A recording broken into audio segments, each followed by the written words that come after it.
I said to Ian the other day, he said to me, what would you like for Christmas?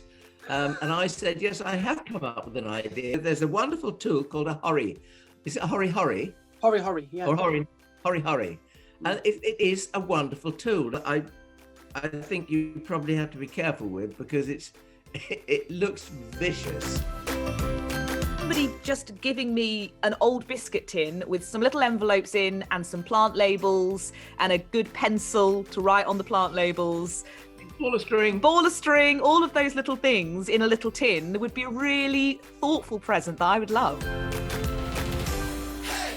Hello and welcome to a Happy New Year edition of Talking Dirty. Over at East Ruston Old Vicarage, looking fresh as a daisy this January day, is Alan Edward Herbert Gray, our happy and handsome and, dare I say, kind of glittering horticulturalist or horticultural hero, I think we should call you.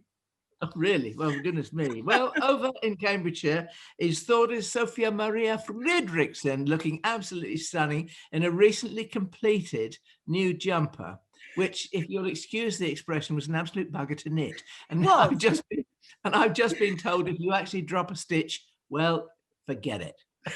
Yeah, if you do like knitting, it's well worth investing in doing lifelines. I found after I had to pull the whole thing out and start again. I was knitting this. This was my very exciting New Year's Eve.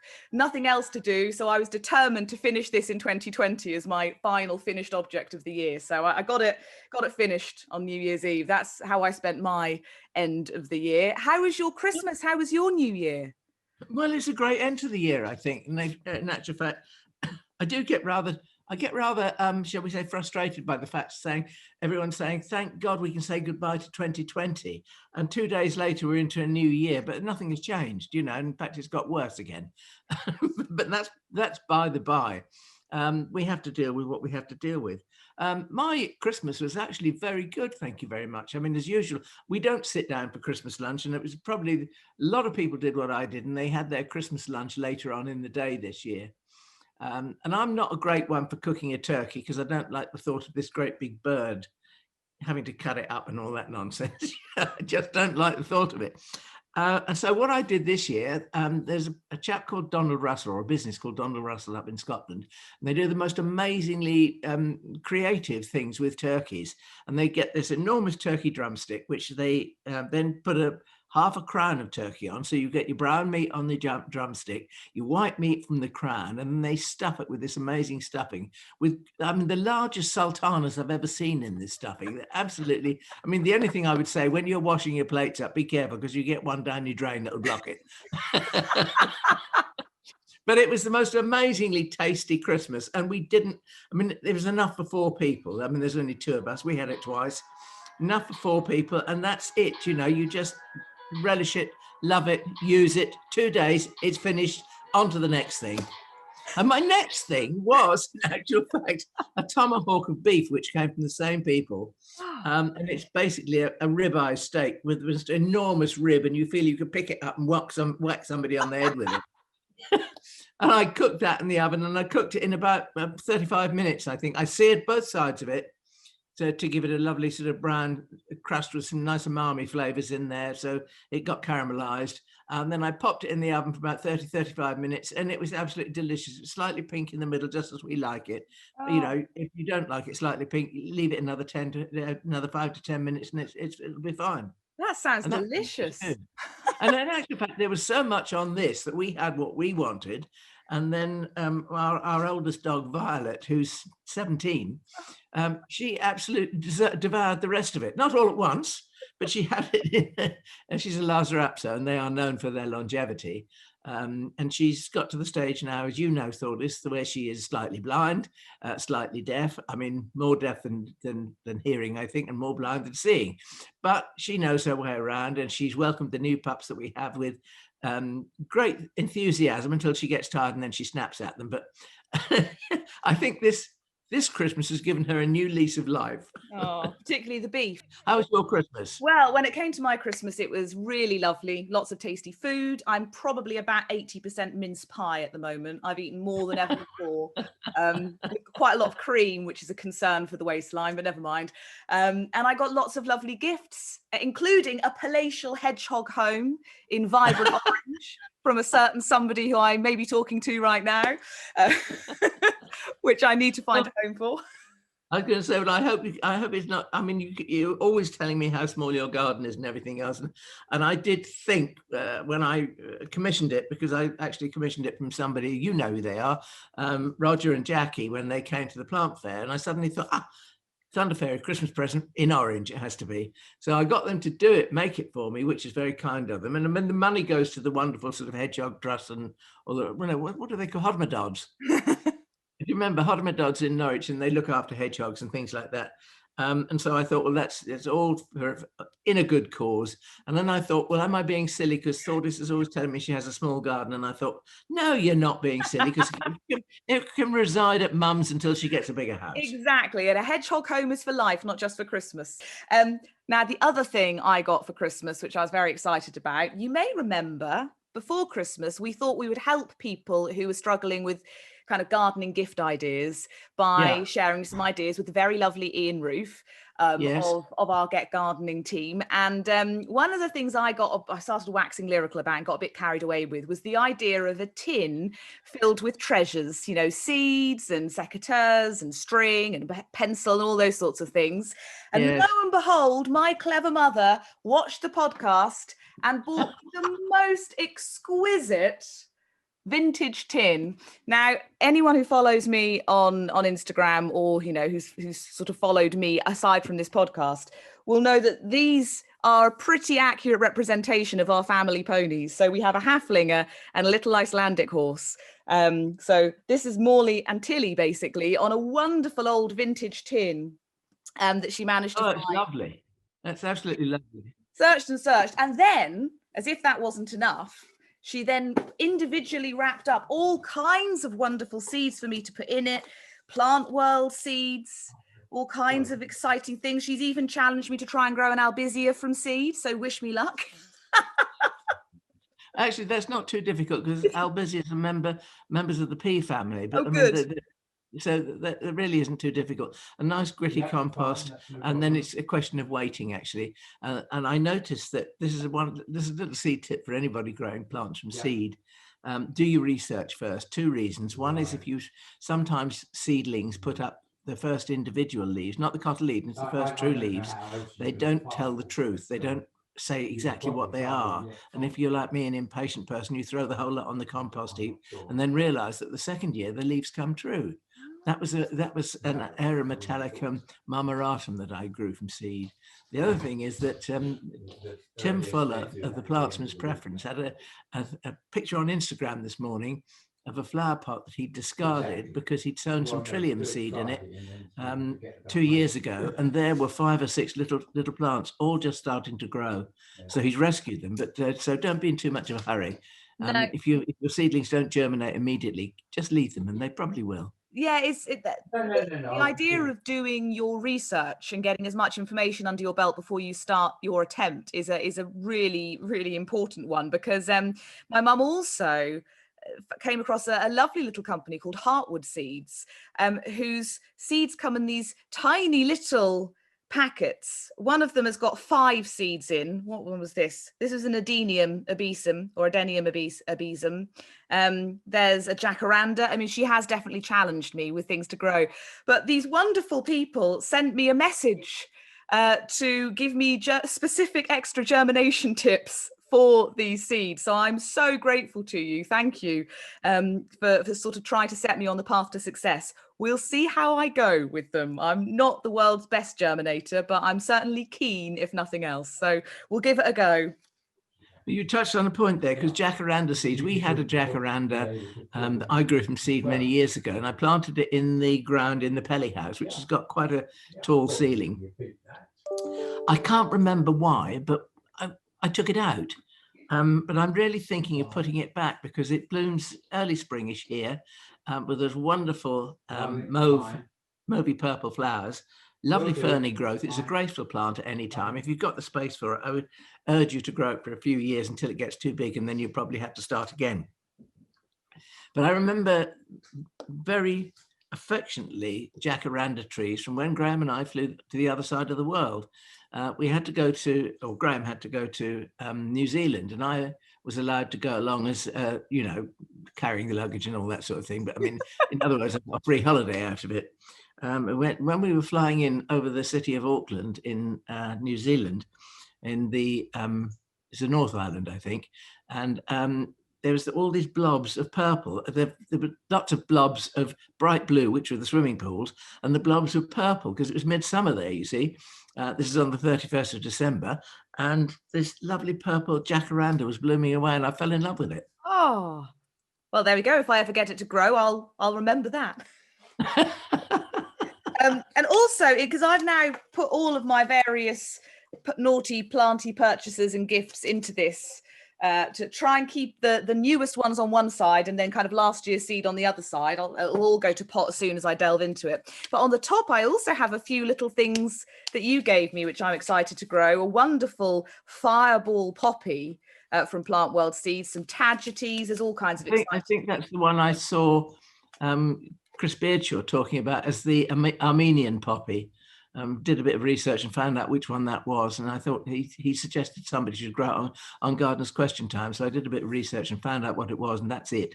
Well, I'm very excited about it. So lots of seed growing excitement to come in 2021 for me. Well, you really you look like you're going to need another tin, and I've got a tin somewhere. If only I can find it. Excuse me just a moment. Sorry about this, but you know how it's lovely sometimes when you raid junk stock shops and you find various things. And this is a tin that contained bluebird toffees. And there it is painted with the bluebird on the top of it. Now, some people might remember this, and you can see from the look of it, it's quite a vintage tin. And I just bought this for the love of it because of what it contained. And if I look inside, there are some lovely old zinc plant labels. Oh, look. Goodness knows how old they are or how much use they'll be, but I just thought in the garden they'll get lost or pinched. So I thought nice things to put in flower pots in the greenhouse when if you've got a pelargonium. And there's one of them here which is engraved with, oh, there's two actually. And they're the most lovely writing. A verbena, melindres, and a lupina polyphelus. If you look at them very closely, you can just see the writing, and it is beautiful script. It's something that we've forgotten how to do today, I think, or anyway, a skill that's been lost. And inside the lid, it says Bluebird Luxury Assortment. I just think that's just such a lovely thing, and it seemed a shame to not use it, to throw it, to dump it. So I've kept that. Maybe I'll give it to you to put some more seeds in, because one will never be enough for you, I know. No, well, it's quite funny. I got this, and obviously then straight after Christmas, there was I trying to organise my seeds into it, and immediately they're overflowing into a much less glamorous Lurpak tub. Don't underestimate the Lurpak tube, because what I do is like cream cheese cartons and things like that.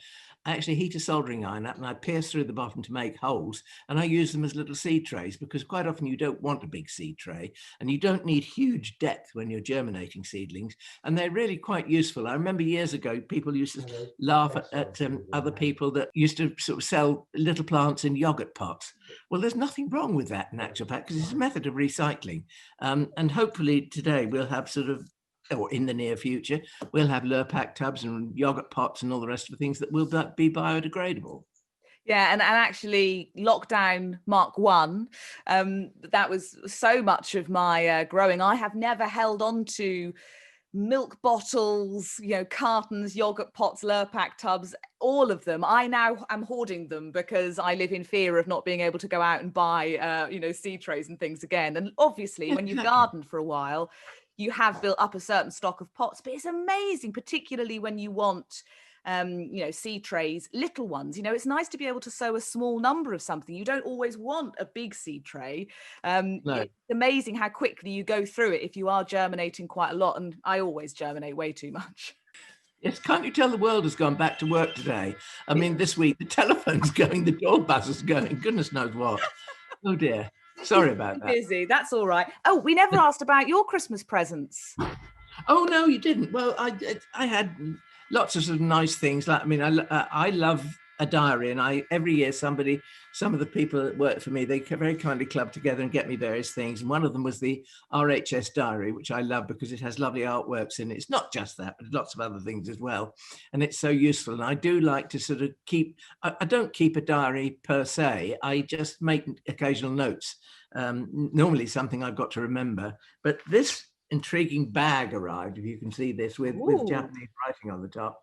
And it contains this chap here, which is called a Hori Hori.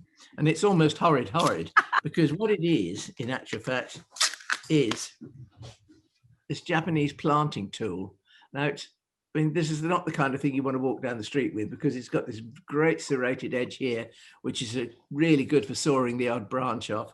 It's got a blade here, which has got planting depths on it, which is very useful if you're not sure how deep to plant things. I mean, I don't need that because I've been doing it for years and years and years, and I can do it. And it also acts as a very good planting tool. It's fiendishly strong. It's got one of those handles where the actual knife blade goes right up through the handle, and it's riveted in between. You can see that.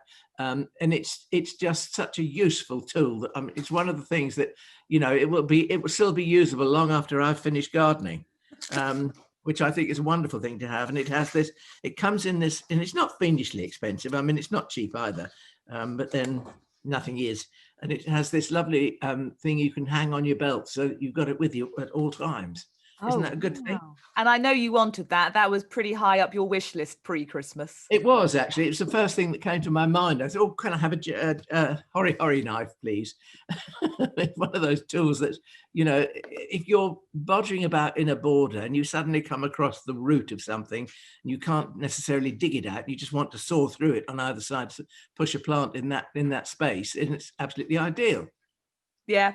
Well, we have very successful Christmases between us. We're very lucky. Yes.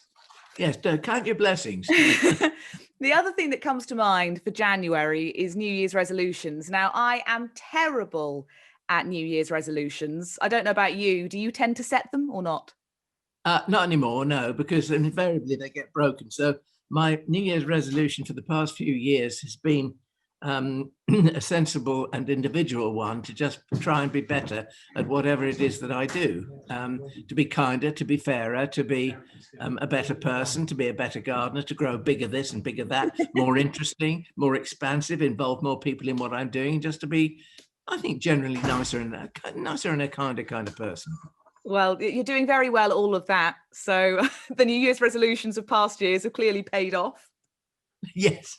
Well, it's work in progress, Thordis. Talking of work in progress, my New Year's resolution is I suppose a bit vague, but it's funny putting this podcast together. Some of the pictures, so many of the pictures are so kindly sort of donated for our use by many, many keen plants people on the internet. And so thank you very much. If you're one of those, there have been many of them over the past months. Thank you. But some of them come from either Alan's garden. He heads out, he's tasked with his list of photos he needs to get from East Ruston Old Vicarage. And some of them come from my garden and photos I've taken at East Ruston and other places. And certainly looking back through the photos of my current garden, which is, relatively new, a couple of years old, under my hand, and basically a blank canvas beforehand, the thing I've noticed is that I am never happy with anything I do in the garden. But when I look back at the photos, it was actually so much more successful than I ever gave it credit for. And yes, loads of things have gone wrong, combinations haven't been right, things haven't grown in the way I wanted them to. But my resolution is definitely to celebrate the successes, less focusing on the failures. And I'll probably not succeed, but that is what I resolve to do in 2020. Well, I think that's a very, very good resolution. And I was talking to a friend of mine yesterday, in actual fact, and she was going to have somebody around to her garden, a volunteer. It's a friend of hers, but she said she really wants to learn how to garden, and Val is quite a good gardener.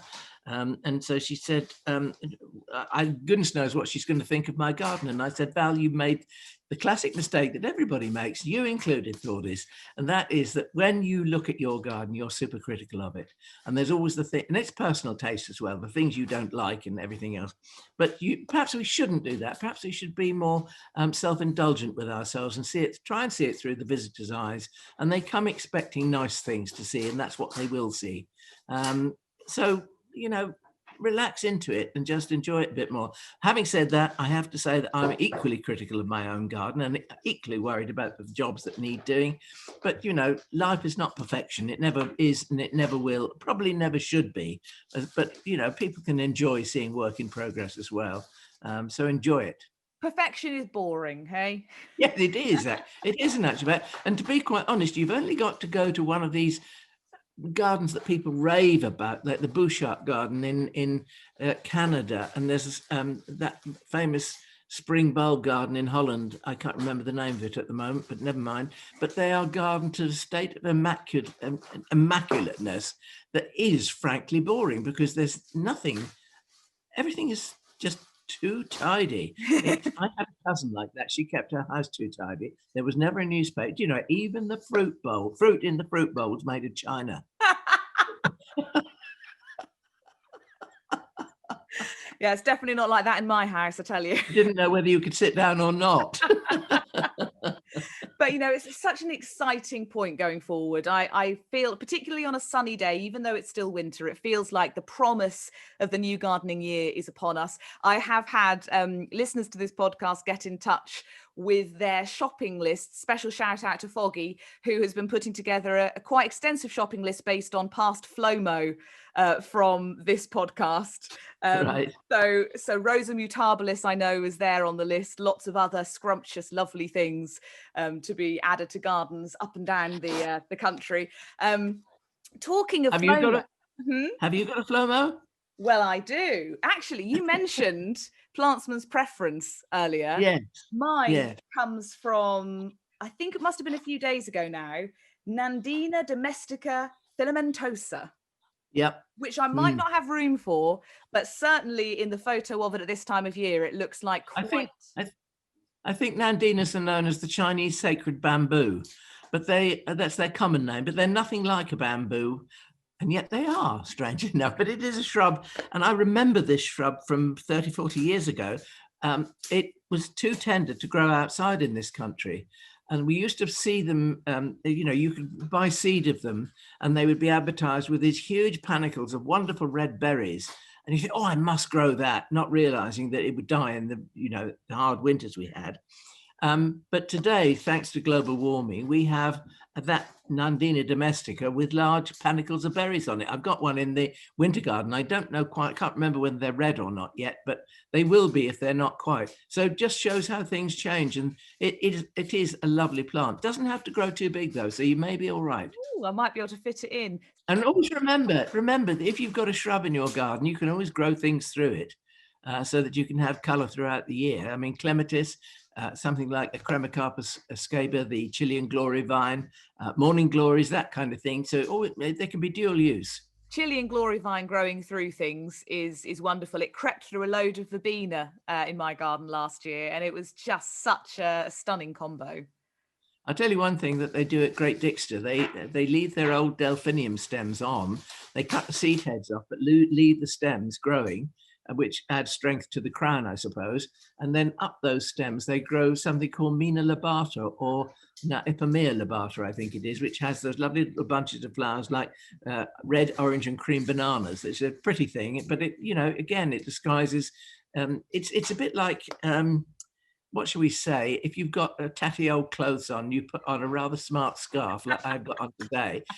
People tend to look at the scarf and not the rest of you. So it's a bit like the magician's assistant, detract from the nasty and look at the good things. Like a strong lip colour. Yeah. I don't think I'd get away with that one. That was certainly my trick. Nandina Domestica Filamentosa, that's on my FLOMO list, and it looks like it has really nice coloured foliage at this time of year as well. Yes, the foliage takes on various tints and things. I think it's due to the coldness in the weather that happens. But I mean, lovely plant, and there's quite a range of them today. That some of them, in actual fact, are known to change colour in the winter, and perhaps they go green again in the summer. Because I mean, they're evergreen or semi-evergreen in this country. So there you go. Wonderful, wonderful FLOMO. How's your FLOMO getting on? Well, my FLOMO is based on there's never a day goes by with there's not a FLOMO when I'm gardening, because you go out there in the garden, and even at this time of the year there are new things to see every day, and dare I say it, the days are getting longer, which they are. I mean, I think I heard one of the weathermen on the television say the other day, do you realize that from the shortest day until now, the daylight hours have gone up by about 14 minutes, I think, per day. And if you think that's not very much, add it over a month and it soon goes up quite a lot. Anyway, I was thinking of winter flowering plants and all the rest of it, and where we can squeeze in things. And I've got a particular little niche, like a bower between a glass house and the wall of the house. And I've got some nice things growing there. I've got Ribes speciosum growing there, which is that lovely currant with those hanging red fuchsia-like flowers. I've got 2 plants of Clematis Princess Diana, which is a Texensis hybrid, which is one of the easiest, because, well, I think that all hard prune clematis are easy, because all you do is you go around after Christmas and you snip all the stems down to about 30 to 45 centimeters, and take all the top growth away, instant tidiness, and then you snip the shrubs there or whatever it is they're growing through back and give them a tidy as well. And I've got a rather nice, what do they call it? Oh, goodness me. Yeah. That evergreen flowering shrub, Trachelospermum asiaticum, on the other side. And there's a seat in the middle, and behind the seat where the clematis are, I'm going to put in some winter flowering clematis as well. Now they will be evergreen, not hard prune, they'll be sort of just trim and tidy. So I'll have to watch that with them. But I mean, there are some lovely winter flowering clematis that need sheltered spots in the garden, and that's one of them. And also in one corner, I'm going to put in a Camellia sasanqua, because quite often you get Camellia sasanquas, they're Japanese camellias, they flower in the winter. And check your flowering times for when you want them, because they start flowering as early as September and can be over by Christmas, or you can go for those that start flowering in November and December and go through to January, February. And they're quite often lax, and you can actually tie those lax branches to the wall so that they form a lovely evergreen framework. So that's something else that's going in there. I have got those. Another little plant, it is not FLOMO, because, well, it is, because I haven't got them all yet, because they're quite difficult to find, some of the more unusual ones. But I'd like to put a little plea out for people, if they've got a sunny spot, and I know sunny spots are quite often in demand in the garden, but if you've got a sunny spot, I mean, it could be at the base of a hedge where nothing as much else will grow, but do try growing something like Iris unguicularis, which is known as the Algerian iris, and they flower anytime throughout the winter. There are varieties like Walter Butt and other name varieties. I've got Walter Butt, it's blooming at the moment. It's absolutely beautiful. And you see this flower emerging from this scruffy old mass of foliage, and there's this lovely, pristine, spear-shaped bud. And if you can pick it then, pull it gently, and it will come away from the base, and then pop it in a little vase. And as soon as it comes into a warm room, you can watch it, literally watch it expand and open. It's absolutely incredible, worth growing.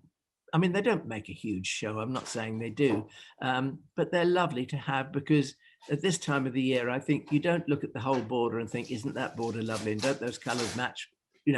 It's like looking into a jewel box and you pick up one favorite little thing, and it's Iris unguicularis. I've got another one called Peloponnese Snow, which has lots of white on it as well, but it has lots of mauve in the flower too. And there are other kinds, and you need to keep your eye tuned in to who offers them, because bulb merchants or people that grow, proper nursery people that grow, not garden centres normally, but people that grow plants themselves would probably think, oh, I'll divide that and I'll put 6 on the nursery. And that's all there is. So you've got to get in there quick. Absolutely. Very exciting. I have no Iris Unquicularis, but it's been mentioned a couple of times over the past podcast. So it's ticking its way up the FLOMO list. Which direction does your front door face? Oh, yeah, that is, it's not quite south facing, but it's the sunniest spot in the garden.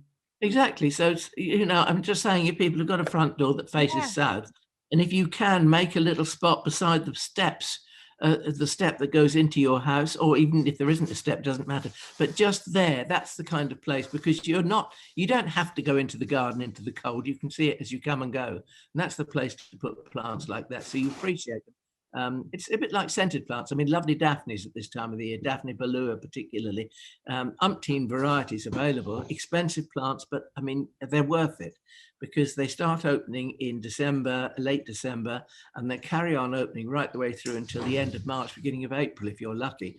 But the scent that they exude is absolutely fantastic. If you've got one by your garden gate or by your front door or by somewhere in the garden that you regularly pass by, just so worth it.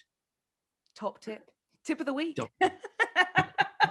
Now, before we wind things up, because we've got carried away and talked far longer than we meant to, as ever, Roshni got in touch. You have a brilliant video on our Get Gardening YouTube channel called Puppy Love, which is all about narinis, however you want to say it. And Roshni wondered what compost mix you would plant your narinis into. Well, I tell you what, I tend to use a compost it's very elementary. It's a regular potting compost, which probably contains a bit of peat and stuff like that. A third of that, a third of John Innes number 3, and a third of fine potting grit. And if you don't want too much of it, take a large bucket and put a third and a third and a third of measures, whatever your measure is, whether it be a can or a scoop or a cup or whatever, and then stir it all together, mix it up, and you get a lovely crumbly mix. And that's what I tend to use. If you're growing them in pots, always use a terracotta pot. Not only does it look nice, but terracotta breathes. And so, you get some air around the roots of the plant, which is important. And as for nerines in pots, are very satisfying because you can grow them in a sheltered place or even a cold glass house if you've got one. They don't necessarily need heat. Some of them might, but most of them don't, as long as they've got that bit of shelter. And you can carry on having them blooming right up until Christmas if you get the right ones. There's a new one that I've seen. Actually, I saw it on Instagram this morning, and it comes from Farmer Gracie. And if you look at, I gave an order, just digress slightly. I gave a bulb order to Farmer Gracie, and this package arrived. It was a significant order, it's not a tiny one. But I opened up this cardboard outer, and inside was a wooden crate. Beautifully designed with a drawer lid across the top. And I mean, I've got it in my potting shed now. I use it to keep various bulbs and seeds and things like that in it. And it's just so lovely. Anyway, Farmer Gracie has, let me see. Oh, yes, a nerine, which is, I mean, you've heard me mention Shrieking Schiaparelli Pink. Well, this is Shrieking Schiaparelli Pink. It's a narini, or narini, however you say it, and it's called Pearls of Cherries. Well worth it, I tell you. I mean, you get it at the time of the year when there's not much color around to clash with it, but boy, do you notice it. It's like a flashlight. It's absolutely lovely, shrieking pink with paler edges. It's a dream of a plant. So, Pearls of Cherries. Well worth following Farmer Gracie on Instagram. Quite the account, full of FLOMO. Yes. Yeah, they have a lovely section to their catalogue, which is new and unusual. And somebody obviously there knows what they're doing because they go out and they pick some really special plants.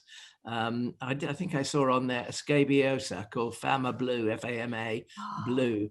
Now, it's not the most floriferous variety, but it does produce lots of flowers if you keep cutting the dead ones off. And it is a really true blue scabious. Wonderful. Well, we'll be back for more gardening chat. In fact, actually, after this podcast, directly after it, there's another one because we thought we'd do 2 for all the poor people in England, locked down for a 3rd time. There's a bit more to watch. So you've got 2 this week. We'll have another one next week, and we'll just carry on catching up with lots of lovely gardening folk, sharing FLOMO, show and tell, and having a good laugh. It's lovely to see you, chap. Lovely to see you too, miss. And I think what we ought to do, if we do another one of these, we should have a show and tell each as well, because I don't normally do show and tell, neither do you really? No. Our guests normally do the show and tell bit, but if it's just you and I, we should do a bit of show and tell as well. We will. Even if it's not ours, it could be something we borrowed. Should have brought my paper whites along. I've got You paper could. whites in the kitchen, but they've done the usual and gone super leggy, so they'll probably fall over if I brought them through. There's a little tip to that. Do you want it now or not? Yes. If your paper whites are getting a little bit leggy, and they invariably do, because it's a little bit too hot in our houses and all the rest, so something flops here, there, and everywhere. If you're making supports for your paper whites, use some coloured twigs or some twigs that you cut out of the hedgerow. Don't tell anybody I said that, but do it nicely. You either weave your twigs together in a circle and do something terribly artistic, or just put the twigs around the edge of the pot and use some nice raffia or twine. Raffia used to be called bass years ago, BASS, and it came in a range of colors. But if you can get raffia or some natural colored twine, a jute like Phyllis, 2 or 3 ply Phyllis, and tie that nicely around the edge, instant glamour. Very glamorous. I thought you were going to share a tip I read once but haven't been brave enough to try, which is to dilute vodka and water your paper whites with diluted vodka, which apparently makes them grow shorter, unsurprisingly. And it's not a joke about them coming up half cut or something. It just apparently... I think it might be, because I got 3 words. What a waste. Well, that's it. I didn't want to waste the vodka on the paper whites, so they're tied up with wool at the moment, which looks better. Well, that's a good tip. If you're a knitter, and lots of people are today, use some of your knitting wools to make coloured ties that will go with whatever it is you've got in your pot. Yeah, it lovely. Looks better than it sounds, but it's they are filling the house with paper white scent, which is lovely. It is. Well, happy gardening, and I'll catch up with you soon. See you all soon. Nice to see you. Bye-bye. Bye. Happy New Year. Happy New Year, kiddo. How are you? I'm all right. Put my knitting away. What are you knitting? Kind of. It's got these cute little bubbles in it, like little sort of... Yeah. So it's quite fun, but I'm not sure I like the colour combos, but anyway. I'll have it. I'm on my other computer as well, you see. I thought you were just gazing off into the middle distance. Just a moment. Here it is.